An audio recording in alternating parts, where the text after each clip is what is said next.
Hello guys ఎలా ఉన్నారు? Rishab Shetty Kantara fame Telugu debut చేయబోతున్నారు. 18th సెంచరీ బెంగాల్ కథతో రాబోతున్నారు. ఫస్ట్ లుక్ పోస్టర్ రిలీజ్ చేశారు. Directed by Ashwin Gangaraju, produced by Naga Vamsi and Sowjanya. VD Kingdom రేపు గ్రాండ్ రిలీజ్ కానుంది. Varsha Bollamma constable Kanakam August 14th నుండి స్ట్రీమింగ్ కానుంది. రజనీకాంత్ కూలీ ట్రైలర్ ఆగస్ట్ 2 నుంచి రిలీజ్ కానుంది.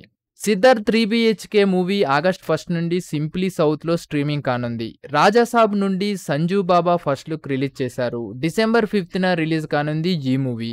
Pawan Kalyan Harish movie Ustaad Bhagat Singh movie climax complete చేసుకుంది. ధనుష్ డైరెక్ట్ చేసి యాక్ట్ చేసిన మూవీ ఇడ్లీ కడాయ్. ఈ మూవీ అక్టోబర్ 1st రిలీజ్ కానుంది. హీరోయిన్ గా నిత్య మేనన్ నటిస్తుంది. సత్యదేవ్ ఆనంది లీడ్ రోల్స్ లో వస్తున్న న్యూ సిరీస్ అరేబియా కడలి అమెజాన్ ప్రైమ్ లో ఆగస్ట్ 8th నుంచి స్ట్రీమింగ్ కానుంది.